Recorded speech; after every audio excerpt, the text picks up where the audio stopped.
सही माता पिता वो हैं जो अपने जिंदा में अपने लड़कन को बंटवारा करके जाएं। सुन लेना जो बैठे हैं, पिताजी माताजी बैठी, माताजी अपनी चाबी तिजोरी की चाबी है बहु है दे सो बढ़िया काम रहे हो, और जब तिजोरी की चाबी नहीं दई तो मनीराम चाहे तिजोरी में जाएंगे तो हमारा सांप बन के आऊंगी, नागिन बन के। ठीक है नहीं, इस बात का ध्यान करो।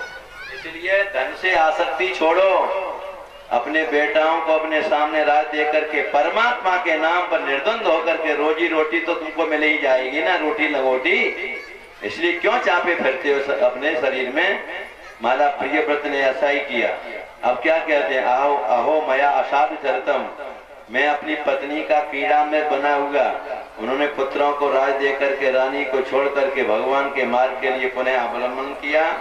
इनके जो मैंने अभी 10 बेटे गिनाए थे, 3 चले गए। इनका पहला बेटा जो आग्नित्र था, इसके भी कोई जब बेटा नहीं हुआ तो ब्रह्मा जी ने अपने पूर्चती नाम की अप्सरा को पहुंचा दिया। 9 साल में 9 लड़के पैदा करके ये चली गई। सज्जनों, इनके जो है नाभि किमपुष हरिवश एलावृतरम्य के ये बेटा हुए। सज्जनों, ये भी जम्बू द्वीप के 9 खंड बना करके आग्नित ने अपने 9 बेटाओं को एक एक खंड का राज्य दे दिया। नाभि के आग्नित के पुत्र नाभि पुत्र की कामना से मेर देवी के हिसाब से भगवान की यज्ञ में भगवान की आराधना की तो महाराज इनके जो है भगवान ऋषभ का प्राकट हुआ। बोलिए ऋषभ देव भगवान की जय हो। ऋषभ भगवान जब प्रकट हुए तो इंद्र ने वर्षा नहीं की, इन्होंने अपने योग बल के द्वारा अपनी प्रजा के लिए वर्षा की है। हमारा ऋषभ भगवान के भी 100 लड़के हुए हैं। इनमें 81 लड़के विशुद्ध कर्म से विशुद्ध ब्राह्मण बन गए, 9 लड़के ये योगीश्वर बन गए हैं, और जो शेष लड़के बचे ना, नव योगीश्वरों की कथा में लास्ट के दिन आपको सुनाऊंगा। जनक जी ने प्रश्न किया है, योगीश्वरों ने उनका उत्तर दिया है, मैं लास्ट के दिन यानी 3 फरवरी को ये कथा में सुनाऊंगा। मेरे बंधुओं, ऋषभ भगवान ने अपने बड़े बेटा भरत जी को राज दे करके और दिगंबर होकर के, नग्न होकर के और जगत में विचरण करने लगे। एक राजा था आर्यन, उसने ऋषभ भगवान की नग्नावस्था को देख करके एक नवीन धर्म चला दिया, उसको आज जैन धर्म कहते हैं। जैनी लोग ऋषभ भगवान को अपना पहला तीर्थंकर मानते हैं दिगंबर वेश में। सज्जनों, भरत जी को राज्य दे करके चले गए। भरत जी ने भी महाराज अपना गृहस्थी धर्म का पालन करके अपने पुत्रों को राज दे करके और शालिग्राम जिसमें मिलते गंडकी नदी के तट पर अपने को जीवन मुक्त बनाने के लिए, ये नेपाल में है गंडकी नदी, दामोदर कुंड में शालिग्राम मिलते हैं, वहां गंडकी नदी के तट पर प्रणव का जप कर रहे थे।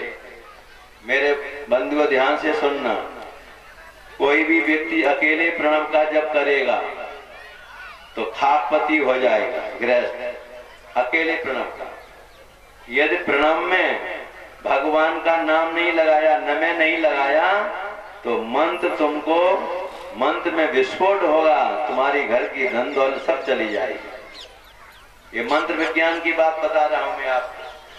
केवल प्रणव का जप, ज्ञान तो बढ़ेगा, जीवन मुक्त बन जाओगे, लेकिन तुम लोग गृहस्थ हो, इसलिए प्रणव लगा करके, स्त्रियों का प्रणव अलग, पुरुषों का प्रणव अलग, उसमें भगवान का नाम लेकर के नमो या नमः लगा करके जब करोगे तो तुम्हारा भौतिक विकास भी होगा और तुम्हारे ज्ञान का प्रकाश भी होगा। आध्यात्मिक ज्ञान की ऊर्जा, स्पिरिचुअल इलेक्ट्रिसिटी आपके भीतर पैदा होगी, जिसमें जीवात्मा परमात्मा के मिलने का संदेश आपके भीतर मिलता रहेगा। ये ज्ञान पर बात है सज्जनों, मैं बता रहा हूँ। इस प्रकार से भरत जी जाकर के प्रणव का जप कर रहे थे। गंडकी नदी के तट पर एक हिरणी, गर्भिणी हिरणी पानी पीने के लिए आ गई। गर्भिणी हिरणी, शेर ने आवाज लगाई। हिरणी विचार करती है, शेर मुझे मार देगा, मेरे गर्भ का बेटा भी मर जाएगा, मैं भी मर जाऊंगी। हिरणी ने बलपूर्वक छलांग लगा दी। बलपूर्वक छलांग लगाने पर उसका गर्भ स्खलित हो गया। वो बालक हिरणी का बालक जल में बहने लगा। भरत जी ने देखा दया धर्म का मूल है और नरक मूल अभिमान, तुलसी दया न छाड़िए जब लग घट में प्राण। किसी मात्र प्राणी को दया करना चाहिए। हिरणी का बालक जल में मर जाएगा। भरत जी अपने आसन से खड़े होकर के हिरण के बालक को अपने गोद में ले लिया।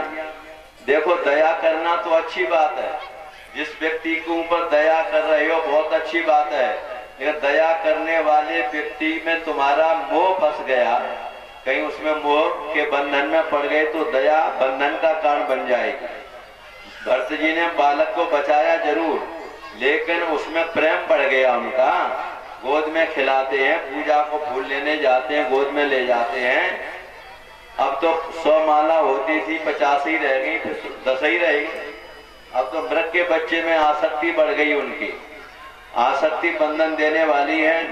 एक दिन मृग का बालक बड़ा बन गया, अपने जात बिरादरी के झुंड को देखा, विचार करता है बाबा के पास रह के क्या करेंगे, छलांग लगा करके भाग गया।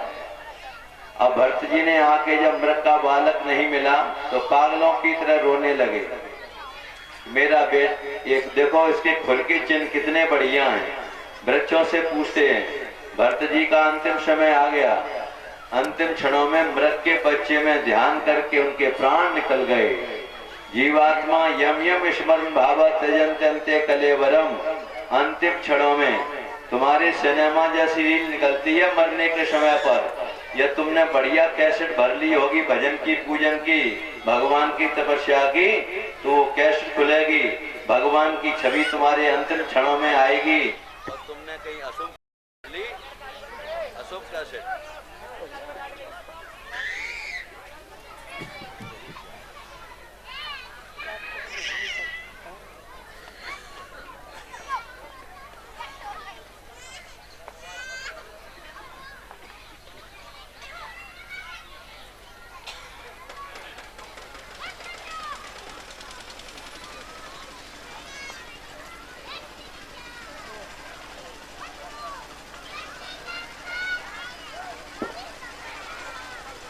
जय श्री कृष्ण। यदि आपने अशुभ कैसेट भर ली तो यम यम स्मरण, अंतिम क्षणों में यदि भगवान के नाम को गुनगुनाकर भगवान की छवि को नेत्रों में उतार करके प्राण छूटेगा, आप मुक्त हो जाएंगे। यदि आपका मनीराम घर में पालतू कुत्ते में चला गया, आजकल कुत्ते ज्यादा पल रहे हैं ना, पालतू कुत्ते में चला गया तो याद रखो कुत्ते की योनि मिलेगी। राजा भरत का ध्यान गया मृग में, गए थे जीवन मुक्ति के लिए, मृग के बच्चे में आसक्त हो जाने से मृग की योनि में चले गए। लेकिन हमारे यहाँ आध्यात्मिक जो ज्ञान होता है भजन, ये भौतिक शास्त्र, ये केमिस्ट्री, फिजिक्स, ज्योग्राफी और महाराज ये ग्रंथों का संबंध शरीर से होता है, लेकिन भजन का संबंध आत्मा से होता है। तुमने जिस जन्म में भजन किया है ना, जब तुम्हारा किसी भी योनि में जन्म हो जाएगा तो वो भजन तुम्हारा बराबर रहेगा, उसकी विस्मृति नहीं होती है। तो ये मृग तो बन गए। अब विचार करते हैं कि जब राजाए तो मृग में आसक्त होने से मृग बन गए, तो अब कहीं अपने जात बिरादरी में ही रहे तो फिर हमें मृग ही बनते रहेंगे। उन्होंने कारंजर पर्वत को छोड़ करके जहाँ भजन करते थे वहीं आ गए वो हिरण, और सूखे पत्ते खा करके इसका अंतिम समय आ गया। अंतिम समय में भगवान का ध्यान करके मृग की योनि से एक ब्राह्मण के घर में पैदा हो गया। एक ब्राह्मण के एक बेटा बेटी थे, 2 पत्नी थी। पहली पत्नी के जो लड़के और बहुएं थी तो इनके माता पिता मर गए और ये भाभी इनके प्रभाव को जानती नहीं, अपनी बहन की शादी हो गई। अब इनका नाम जड़ भरत पड़ गया। जड़ भरत, जड़ का मतलब क्या जानते हो? जो व्यक्ति अपने को पागलों की तरह दिखा करके बचाएगा वो बच जाएगा। मैं महात्माओं से भी निवेदन करता हूँ, भगवान के नाम पर तुम अपने भगवान के नाम पर संत बनकर के जगत में विचरण करते हो तो कहीं चमत्कार के चक्कर में पड़ोगे, अपने को पुजवाने के चक्कर में पड़ोगे तो चारों कोने चित्त कर जाओगे। यदि अपने को पागल जैसा दिखा करके भगवत भजन करोगे तो तुम्हारा उद्धार हो सकता है। आज वो भरत जी जड़ भरत के नाम से प्रसिद्ध हो गए। इनकी भाभियां माता पिता शांत हो गए। भाभी प्रभाव नहीं जानती हैं। भुने हुए उड़द की रोटी, ढकी हुई दाल और इनके पति भोजन कर जाते हैं ना तो थाली में जो बच रहता है उनका लड्डू बना करके भक्त जी को, जड़ भक्त जी को रख देती है। लेकिन धन्य है जो ब्रह्म ज्ञानी होता है ना, जड़ भक्त जी के सामने जो जूठन ढकी हुई रोटी, भुनी उड़द की दाल और उनके पतियों की समेटन और लड्डू बना हुए जब देखते हैं तो पहले जल घुमा करके अन्न को प्रणाम करते हैं और क्या कहते हैं जड़ भक्त जी, अन्नाद भी भूतान जायन्ते अन्नैव प्रलीयन्ते। अन्न के द्वारा भूत प्राणी पैदा होते हैं, अन्न में ही लीन हो जाते हैं। अन्नैव ब्रह्म अन्नैव आत्मा तस्मात् कारणात् अन्नं निन्द्यातः। अन्न ही ब्रह्म है, अन्न ही आत्मा है, इसलिए अन्न का अपमान नहीं होना चाहिए। भोजन करते हैं, कुछ कहते नहीं। एक दिन भाइयों ने कहा काम धन तो करते नहीं, खाने सो कहां से आए, एक धान का खेत आ जाओ उसकी रखवाली करो। जड़ भक्त जी को खेत पर बिठाल दिया। क्षेत्र माने खेत और क्षेत्र माने शरीर। जो जड़ भक्त जी अपने शरीर की रक्षा नहीं कर रहे वो खेत की गाय को करेंगे। मैण पे बैठे हैं। गुरु नानक का वचन याद है तुम्हें, राम की चिड़िया राम का खेत, खाए ले चिड़िया भर भर पेट। जो अपने शरीर की रक्षा नहीं करे वो काय को खेत की रक्षा करेगा। उसी समय कथा आती है, एक डाकुओं का सरदार, उसने अपने पुरोजी से पूछा, पुरोजी विवाह भय बहुत दिना है, कोई लड़के ही पैदा नहीं हो, कोई उपाय बताओ। तो जैसे जजमान तैसे पुरोजी निकल पड़े। पुरोजी ने कही देखो तुम काऊ एक आदमी की बढ़िया सुंदर आदमी होए और जंगल में जो भद्रकाली देवी है ना तिन पे बलि चढ़ा दे, चारे बेटा है जाएगा। डाकू ने अपने पुरोजी की बात मान करके एक व्यक्ति को पकड़ लिया और जंगल में भद्रकाली देवी के मंदिर में बलि देने के लिए तैयारी हो रही है। महाराज उस व्यक्ति का कुछ जीवन शेष था, मौका पा करके वो भाग गया और रात्रि में बलि के समय का जब समय आया तो देखा कहाँ बुलाओ उसको, तो कहा वो तो महाराज भाग गया। अब कहा तो दूसरा ढूंढ के लाओ कहीं, अब कौन मिलेगा, सब घर के अंदर सो रहे थे। जड़ भरत जी केवल खेत की मेड़ पे बैठे थे। जा करके डाकुओं के साथियों ने उनको पकड़ लिया। चलिए वो कुछ भी नहीं पूछा कहाँ ले जा रहे। डाकू के सरदार ने इनको नहलाया, बढ़िया कपड़े पहनाए, बढ़िया भोजन पकवान मिठाइयाँ खिलाई, तिलक किया। देवी के सामने जब इनको जैसे ही ले जाया गया कहा गर्दन नीचे करो। जड़ भरत जी ने गर्दन नीचे कर ली और तलवार का पूजन करके जैसे ही देवी के सामने बलि देने के लिए डाकू तत्पर हुआ, पाषाण विग्रह में विराजमान भगवती जगदम्बा विचार करती है कि जड़ भक्तरी का बालक भगवान का भक्त यदि मेरे सामने बलि हो गया तो संसार में तुझे माँ कौन कहेगा, माँ तेरी पूजा बंद हो जाएगी जगत में, ऐसे बालक का वध यदि हो गया। तो सज्जनों जैसे ही डाकू तलवार का प्रहार करना चाहता है, पाषाण विग्रह से भगवती जगदम्बा साक्षात प्रकट हो गई और तलवार को लेकर के डाकू का शीश काट दिया। जितने उसके साथी थे सब शीश काट करके मुंडों से खेल रही है और जड़ भक्ति खड़े खड़े देख रहे। थोड़ी देर के बाद भगवती जगदम्बा ने जड़ भक्ति को गोद में ले लिया। सज्जनों उनके सिर पर हाथ फेर रही हैं, दो चार आरती बोलिए।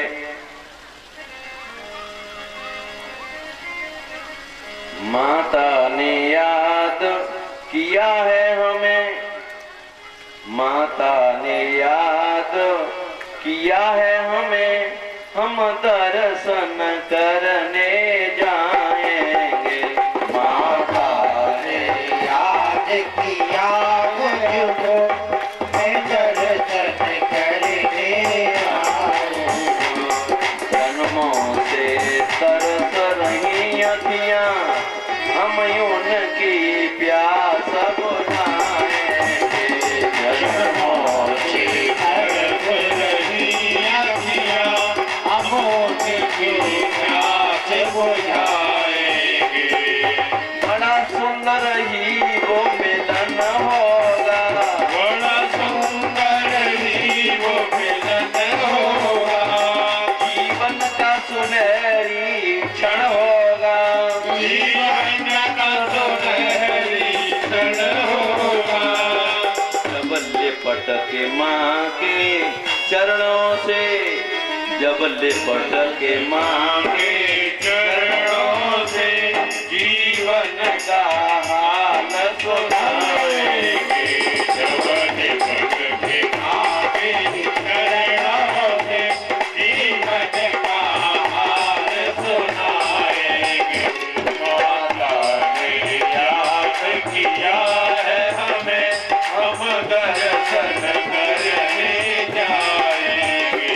माता ने याद किया है हमें, हम दर्शन करने जाएंगे।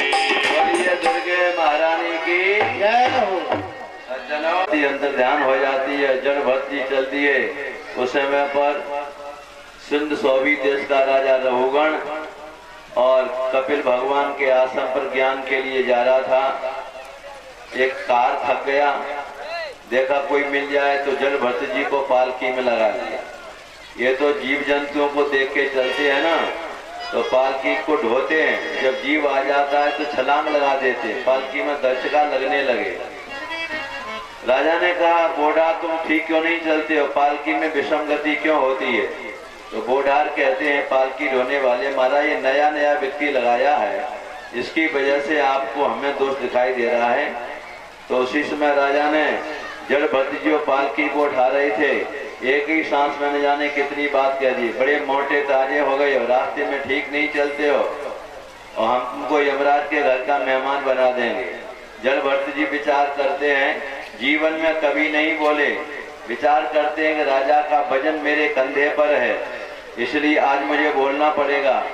जड़ भक्ति जी ने उसी समय क्या कहा, राजन चलने के लिए मार्ग है तो चलने वाले के लिए है, मार्ग है तो चलने वाले के लिए है। पतलापन मोटापन ये सब शरीर को लेकर के शरीर में भाषित होते हैं, आत्मा से इनका कोई संबंध नहीं है।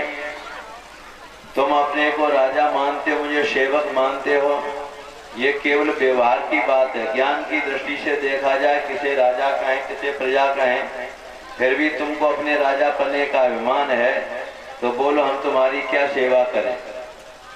ऐसे हृदय ग्रंथ विदारक वचनों को सुना, रघुगण जी पालकी से उतर करके प्रार्थना करने लगे, वाह महाराज आप तो दत्तात्रेय अवधूतों में कोई अवधूत मालूम पड़ते हो, लेकिन मैं आपसे प्रश्न करता हूँ कि जैसे मैं युद्ध में जाता हूँ तो युद्ध करते करते मेरी आत्मा को कष्ट होता है, तुमको भी पालकी ढोने से कष्ट हुआ होगा।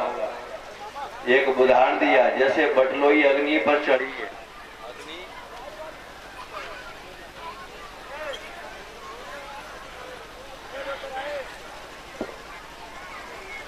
बटलोई अग्नि पर चढ़ी है, अग्नि जल बटलोई गर्म होगी, अग्नि का जल गर्म होगा, उसमें पड़ा हुआ चावल का भीतरी हिस्सा भी प्रभावित हुए बिना नहीं रहेगा। जैसे पालकी ढोने से, जैसे युद्ध करने से मेरी आत्मा को कष्ट होता है, पालकी ढोने से तुम्हारी ही आत्मा को कष्ट हुआ होगा।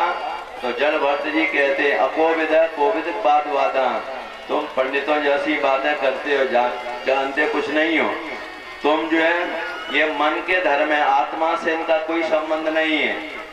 पालकी ढोने से जो श्रम होगा ये मन का धर्म है, युद्ध में थक जाने से मन का धर्म है, आत्मा तो निर्विलेप है। इसलिए राजन संत महात्माओं के चरणों की रज का अभिषेक करो, तुम्हारा जो है ज्ञान तुम्हारा प्रकाश में आ जाएगा। यहाँ पर राजा के सामने जड़ भट्ट जी ने तत्व ज्ञान दे करके क्या बढ़िया एक पद सुनाया है, उसे मैं आपको सुना रहा हूँ, सब लोग गुनगुनाएं।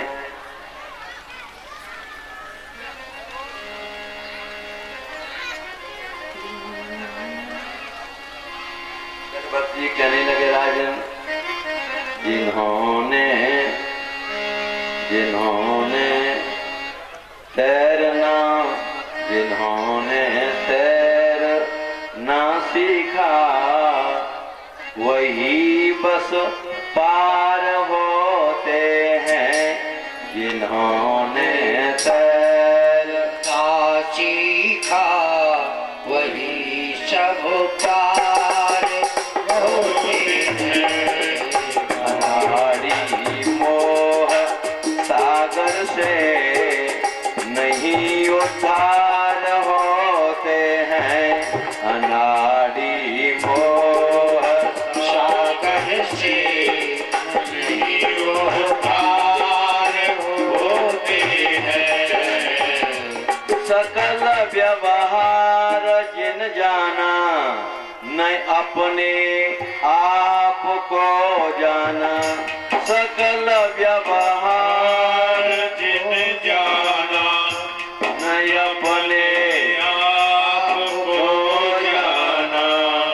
उन्होंने खास नहीं जाना, प्रथा भूभार होते हैं।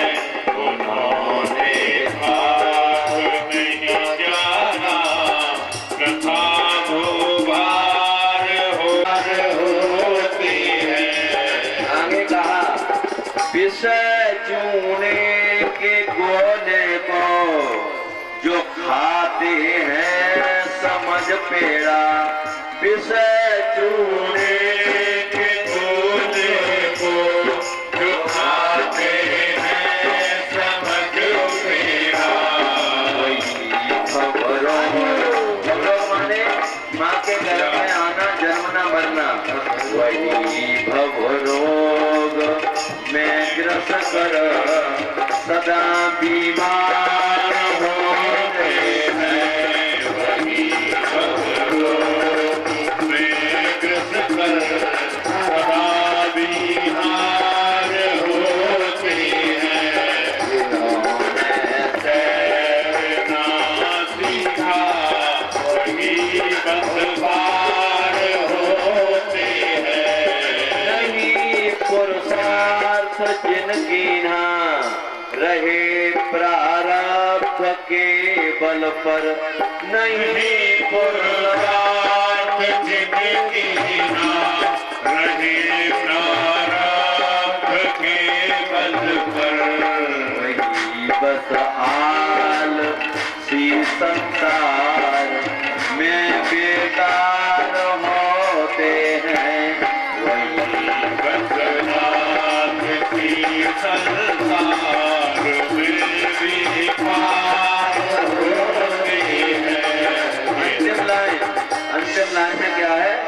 जिन्हें निज रूप का विज्ञान, शरीर से आत्मवाद में, जिन्हें निज रूप का विज्ञान, वही बस शांति पाते हैं। जिन्हें निज रूप का विज्ञान, वही बस शांति पाते हैं।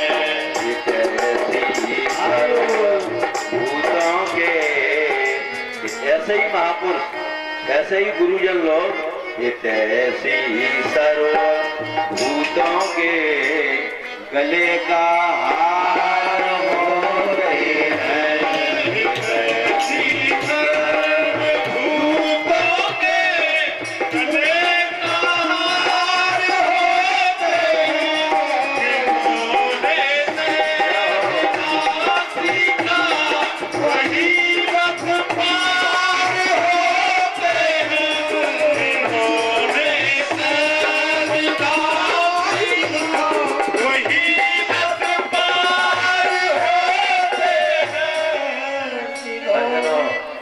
वेदांत पर भाव को बता करके जड़ भट्ट जी ने राजा रघुगण की संशय का और बताया, अपनी कथा सुना दी। एक राजा था, मृग के बच्चे में आसक्त हो जाने से उसको बंधन में पड़ा। इस प्रकार से तत्व ज्ञान दे करके राजा रघुगण के अज्ञान की ग्रंथि को विदीर्ण करके उसको परमात्मा की प्रेमा भक्ति के मार्ग में उसे प्रवेश दिलाया। सज्जनों, इसके बाद हमारे यहाँ पंचम स्कंद में भूगोल खगोल का वर्णन किया गया है। यानी चंद्रमा कितनी दूर है, सूर्य कितनी दूर है, मंगल कितनी दूर है, बृहस्पति कितनी दूर है, शनि कितनी है, नक्षत्रों की गति बताई गई है। भूगोल खगोल का वर्णन, भू भुव स्व मय जन तप, ये 7 लोग पृथ्वी से ऊपर के हो गए। और तल वितल सुतल तलातल रसातल पाताल, यानी 40,000 कोस नीचे एक लोक और नीचे, वहां का समुद्र, वहां के पर्वत, सूर्य चंद्रमा अलग हैं। ऐसे 7 लोग नीचे हैं और 7 ऊपर है ना, 14 हो गए ना। और खगोल मंडल भूगोल मंडल का वर्णन किया राजा परीक्षित के सामने। बाद में नरकों की कथा सुनाई। नरकों की कथा सुनाने के बाद महाराज राजा परीक्षित घबरा गया कि जान में अनजान में ऐसे कर्म तो हो ही जाते हैं, तो हमारी मुक्ति कैसे होगी। इस बात को देख करके श्री सुखदेव जी महाराज ने पंचम स्कंद मैंने पूरा कर दिया। 6वें स्कंद में अजामिल की कथा सुनाई है। अजामिल का प्रसंग कहकर के मैं वाणी को भी विराम देता हूँ, आरती करता हूँ। जिस अजामिल की हम कथा कहने जा रहे हैं वो अजामिल तो अजामिल है ही, तुम लोग भी अजामिल हो। आप कहोगे पंडित जी हम कैसे हैं। अजा माने माया, अजा माने माया, और अजा माने बकरी भी होती है। तो बकरी आपने 3 रंग की देखी होगी, लाल काली सफेद। काली में सफेद, सफेद में काली, लाल में सफेद। चौथे रंग की बकरी मिली है क्या? 3 रंग की। अजा माने माया, भगवान की माया भी तृणमयी है। सतोगुण का रंग है सफेद, रजोगुण का लाल है और तमोगुण का काला है। तो जो जीवात्मा भगवान की त्रिगुणमयी माया में जकड़ा हुआ है वो प्रत्येक जीवात्मा अजामिल है। और अजामिल त्रिगुणी माया में जकड़े रहने के साथ साथ जिसने भगवान के नाम का आश्रय ले लिया है, भगवान के नाम का आश्रय, वह प्राणी इस माया को पार कर जाता है। भगवान से भी राम राम का जप करते रहते हैं ना सज्जनों। जब तक रहे जिंदगानी राम कृष्ण जपते रहो भैया। जब तक रहे जिंदगानी राम नाम जपते रहो। मान के सूर तुलसी की बानी राम कृष्ण जपते रहो। मान के सूर तुलसी की बानी राम कृष्ण जपते रहो। भगवान नाम अजामिल, थोड़ा सुन लीजिए। अजामिल विद्वान पंडित था। देखो पाप जो है नेत्रों के द्वारा जल्दी आता है। आगे सन में पाप जो है कोई बात नहीं, भगवान की भक्ति में मस्त है सज्जनों। तो पाप नेत्रों के, इसलिए नेत्रों की दृष्टि तुम्हारी पवित्र कैसे बने, ठीक है नहीं। तुम्हारे नेत्र शुभ दृष्टि से देखें, इनमें इनके नेत्रों में पाप ना आवे। जैसे दृष्टि वैसी सृष्टि। आपने देखा है माताओं के पैरों में क्या होता है, महावर होता है कि नहीं होता है, और आंखों में काजल। तो जो जीवात्मा भगवान की स्त्री रूपणी माया के चरणों में दृष्टि रखेंगे, अपनी धर्म पत्नी को छोड़कर जगत में जो बहू बेटी हैं उनके चरणों में दृष्टि रखेंगे तो उनका मुखमंडल लालिमा से ओतप्रोत रहेगा। उनके मुखमंडल पर हमेशा लालिमा छाई रहेगी, मुस्कुराता रहेगा चेहरा। और कहीं सुंदरी स्त्रियों को, अन्य बहु बेटियों के नेत्रों में नेत्र गढ़ा करके देखोगे, मन को लोभाओगे तो नेत्रों में काजल होता है। तुम्हारा मुखमंडल कालमा से पुत जाएगा, तुम्हारा मुखमंडल कालमा से पुत जाएगा। आगे समझ में। इसलिए अजामिल ने अपनी धर्म पत्नी को छोड़कर इसने बगीचे में एक सुंदरी स्त्री को किसी पुरुष के साथ विहार करके देखा। बहुत सुंदर थी, पत्नी को छोड़ करके उसको अपना लिया, घर का सारा धन खिला दिया। सज्जनों, धन जब खत्म हो गया तो डांका डालने लगा। इसके 10 लड़के हो गए, उस सुंदरी वेश्या में 10 लड़के हो गए। लेकिन पहले बड़ा विद्वान पंडित था, बाद में बिगड़ गया उसका जीवन। भगवान बड़ी कृपा करते हैं ना। मेरे बंधुओं, 88 साल की उम्र होगी उसकी। एक दिन क्या हुआ, अजामिल को लेने के लिए जमदूत आ गए। जमदूत। इसके बीच में क्या हुआ, अजामिल जब डांका डालने गया तो डांका डालने के लिए बाहर चला गया। तो गांव में अयोध्या के जैसे महात्मा आते हैं ना, हाथी वाले, तो गांव में आए, लोगों से पूछा कि आज हम किसी भक्त के दरवाजे पर ठाकुर जी के लिए प्रसादी बनाएंगे, भोग लगाएंगे और आज निवास करेंगे। तो कोई भक्त का दरवाजा बताओ। तो हर एक गांव में मजाकिया होते हैं। संतों से कह दिया कि हमारे गांव में तो अजामिल जैसा कोई भगवान को भक्त अधु ही ना, वहां चले जा। अब अजामिल के दरवाजे पर गए, अजामिल तो था नहीं, वो वेश्या थी सुंदरी। उसने कहा कि भाई अजामिल का दरवाजा यही है, हमने सुना है कि भगवान का बड़ा भक्त है। वेश्या ने विचार किया कि मजाक उड़ाई गई है अजामिल पति, मेरे पति की, कि हाँ महाराज यही अजामिल का दरवाजा है, हम तुमको हाथ से भोजन नहीं बना के खिला सकती हैं, हम तो सूखा आटा दाल दे सकती हैं। संतों ने कहा हम तो यही करते, अपने हाथ से बनाते। सज्जनों, हाथों से बना करके भोजन पाया, वेश्या को दिया। सवे 4 बजे अजामिल आ धमका। जो संतों की जमात को देखा, वेश्या से क्या कहा, ये किसने बुलाया इनको? तो सज्जनों, वेश्या का संग करने से अजामिल का तो हो गया पतन, लेकिन वेश्या का ऐसे विद्वान पंडित से संग होने से उसकी उन्नति हुई, उसकी बुद्धि चैतन्य हो गई। उसने कहा चुप रहो, आज भाग जग गए कि संत आए दरवाजे पर, देखो तुम्हारे ये प्रसाद रखा है, ये प्रसाद पाओ। सवेरा हो गया। सज्जनों, अब तो अजामिल को बुलाया। संत समझ गए कि मुझे पापी अजामिल के दरवाजे पर लोगों ने टिका दिया। संत विचार करते हैं, हम संतों को संत कौन कहेगा, हम पापी को भी भगवान के मार्ग में मोड़ दें तो तब तो संत है ना।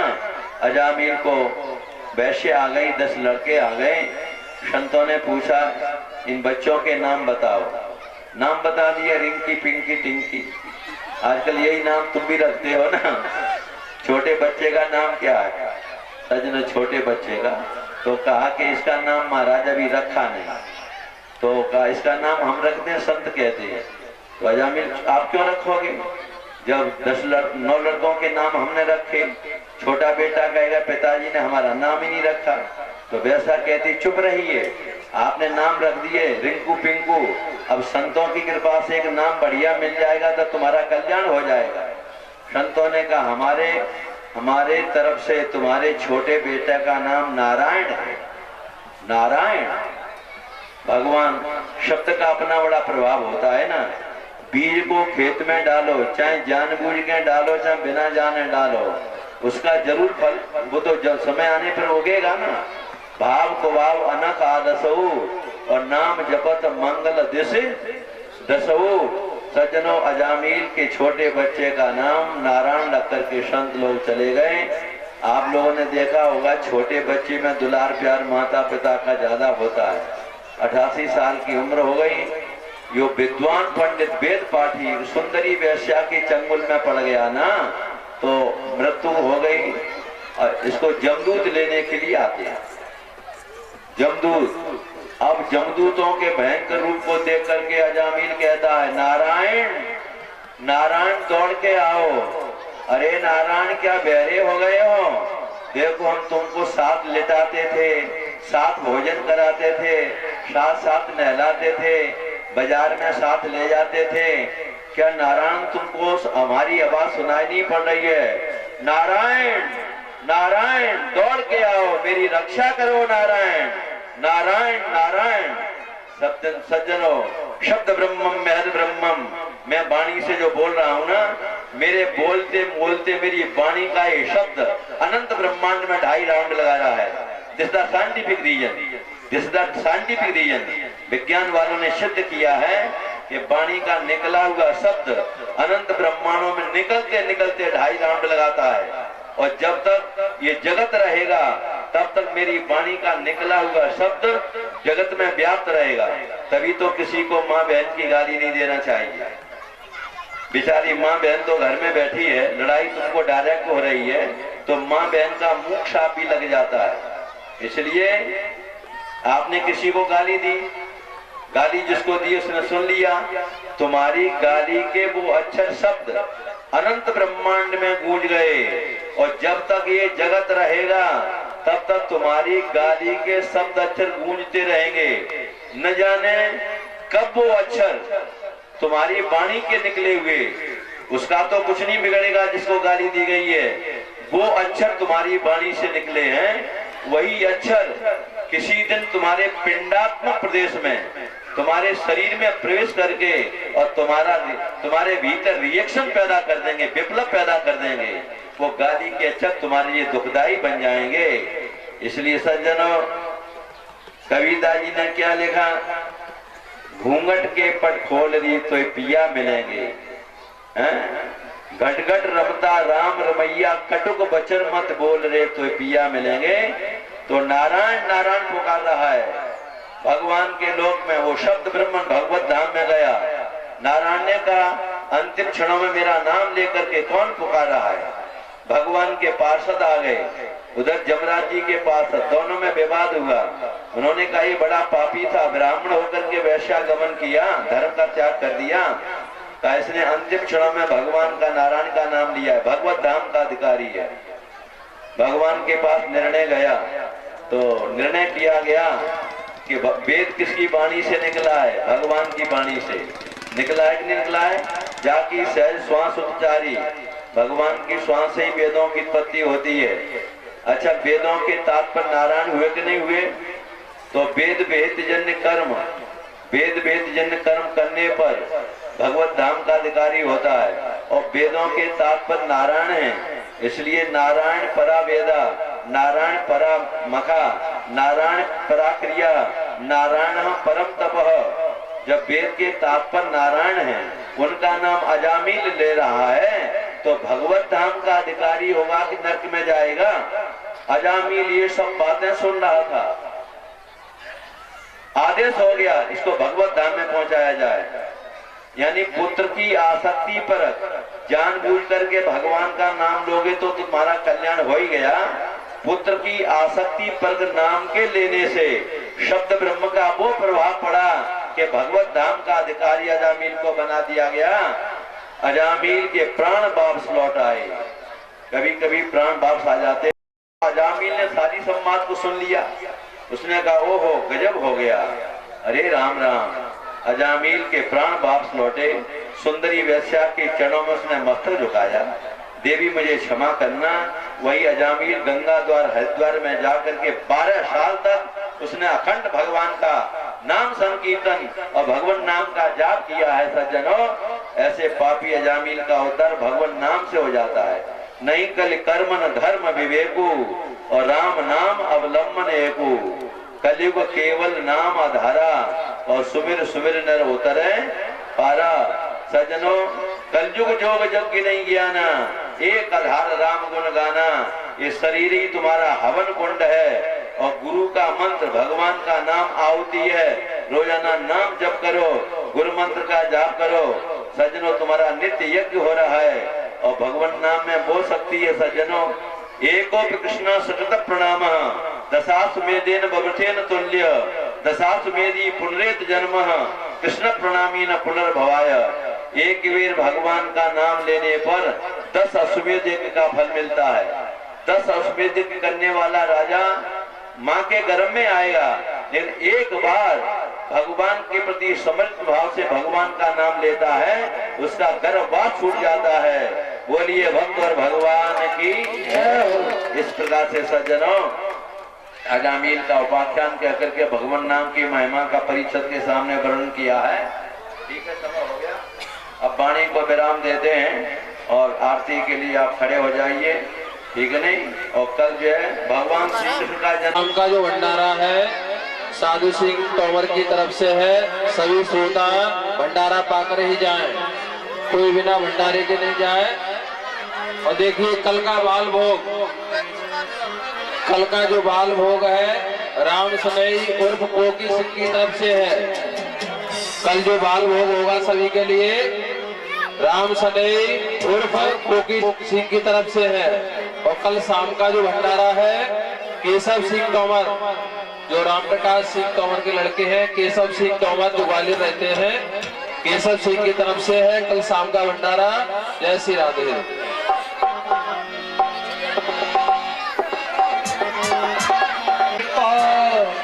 वनपुरा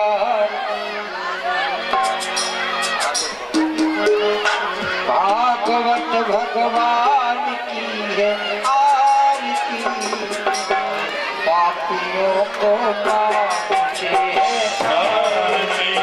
भागवत भगवान की है आरती, पापियों को पाप से है मारती। जब बेटी निराला तब ज्योति जगाने वाला, अमर कंदे मोटाला नव ज्योति जगाने वाला।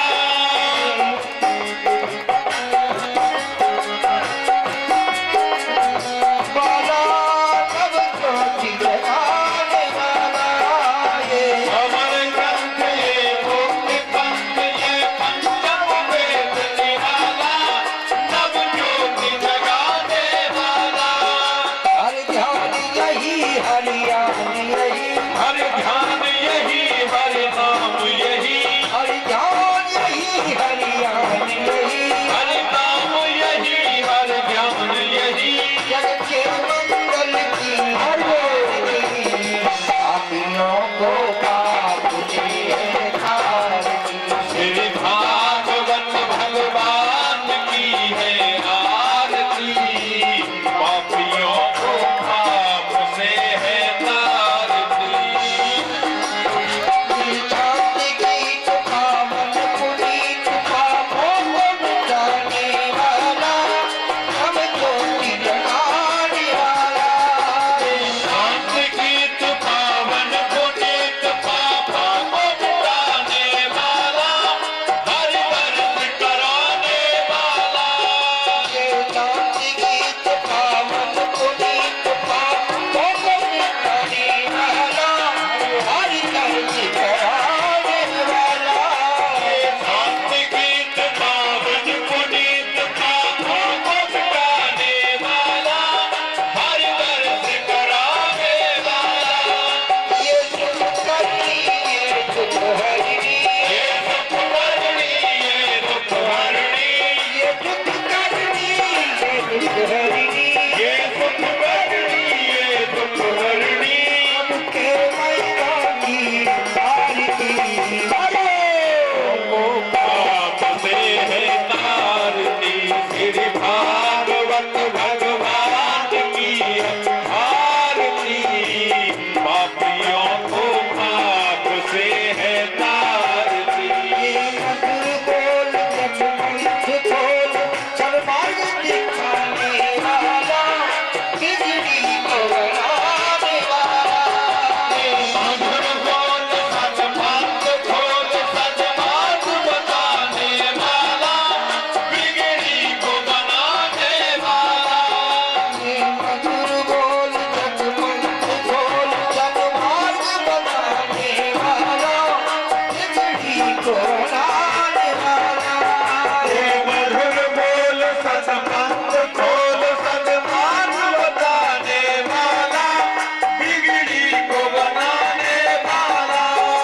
श्री राम यही घनश्याम यही, श्री राम यही घनश्याम यही, श्री राम यही घनश्याम यही, श्री राम यही घनश्याम यही। श्री मधुसूदन की आरती, पापियों को पाप से तारती। श्री भागवत भगवान की है आरती, पापियों को पाप से है तारती।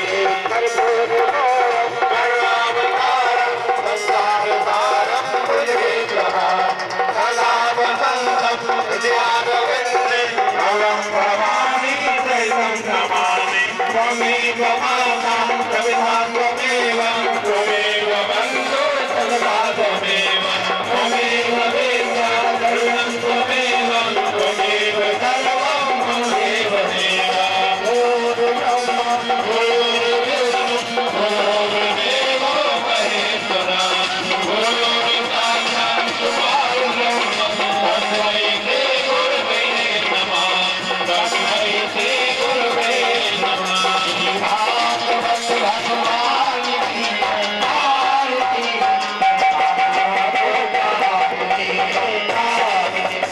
भागवत भगवान की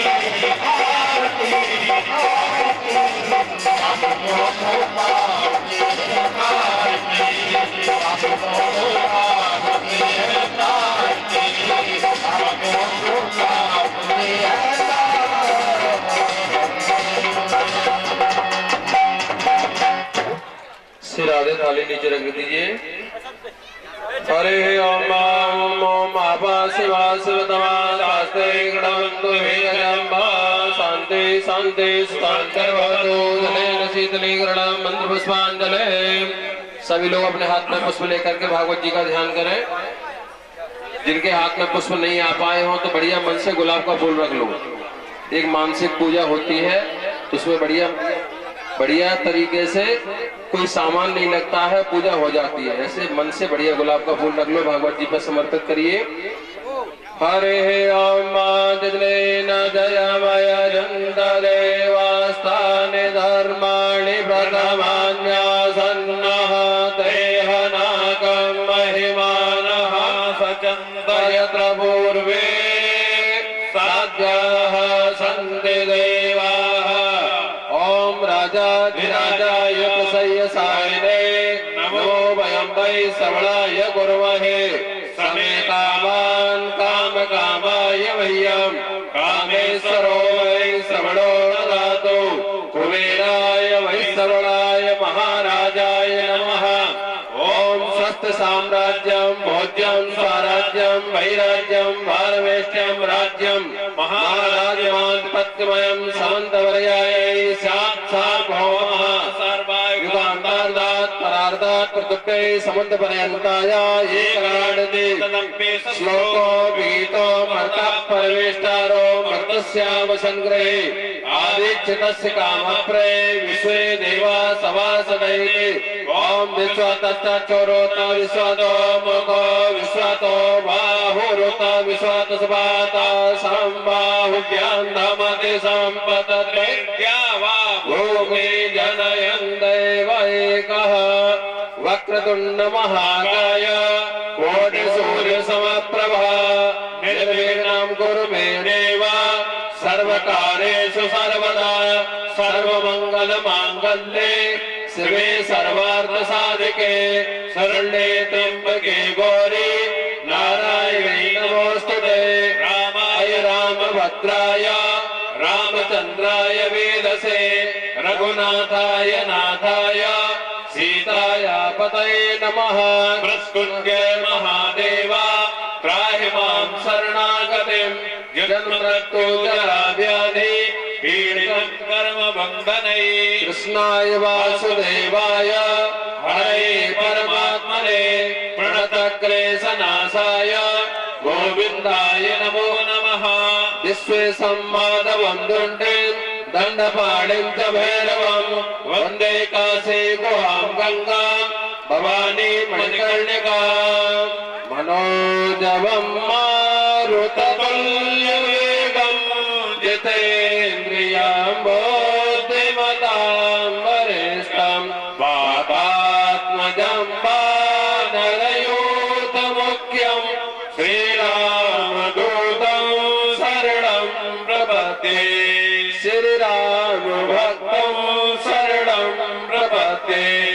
सेवन्दे कामकुलचम्पकपाटलाद्यै पुन्नागजातिकरवीररसालपुष्पै बिल्वा प्रबालतुलसी दलमाञ्जरीभिस्त्वं पूजयामि जगदीश्वर मे प्रसीद।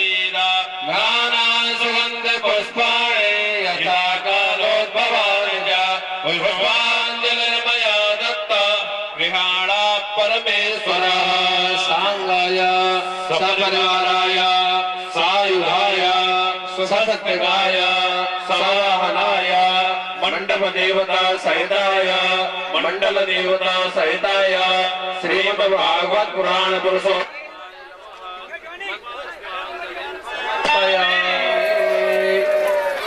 मंत्र पुष्पांजलिं समर्पयामि। धर्म की विश्व का कल्याण हो, विश्व का कल्याण हो। सत्य सनातन धर्म की भारत माता की, हनुमान हरि की, दुर्गे महारानी की, काली मैया की, ऊटा वाली मैया की, श्री नागाजी महाराज की, बाबा नितिन दास जी महाराज की, श्रीमद् भागवत महापुराण की, वेद व्यास जी महाराज की, श्री सुखदेव जी महाराज की, राजा परीक्षित की, अपने अपने गुरुदेव भगवान की, अपने माता पिता की, बाल गोपालों की, नंगर बस्ती की, आज के आनंद की। जय जय श्याम, जय जय श्री राधे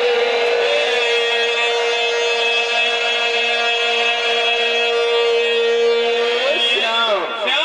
नमः पार्वती पते हर हर महादेव।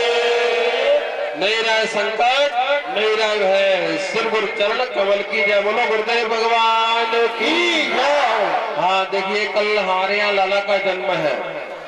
कल नंदोत्सव बड़े धूमधाम के साथ मनाया जाएगा। बढ़िया बढ़िया पीले पीले कपड़े पहन के आइए, सदत के आइए। बढ़िया नंदोत्सव मनाया जाएगा। और मक्खन मिश्री का भोग, बढ़िया मक्खन मिश्री का भोग जो माता लाना चाहें बुला सकती है। कल बढ़िया से कल से नंदोत्सव मनाया जाएगा। जय श्री राधे।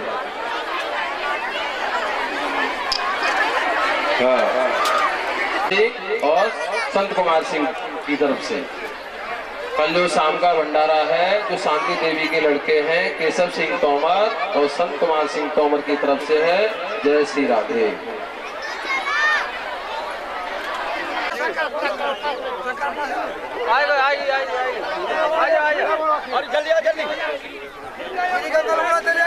यहाँ दादी नहीं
खाले सही ले मौका रहो तो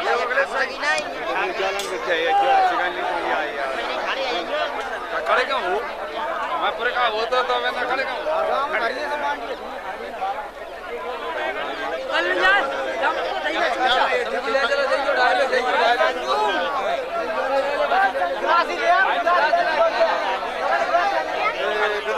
आज बैठ गया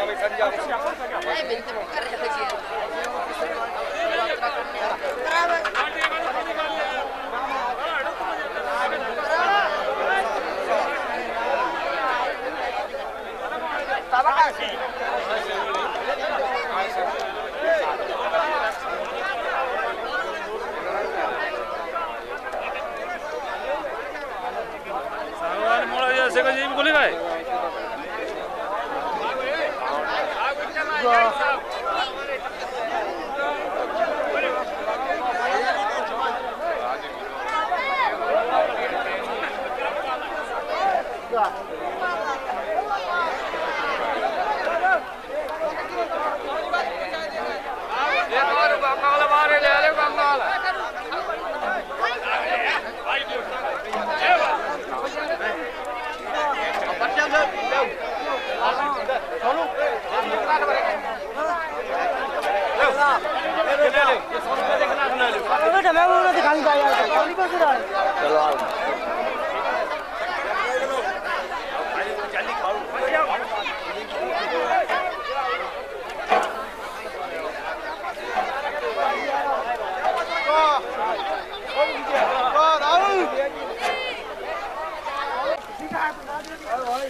ले खेच दे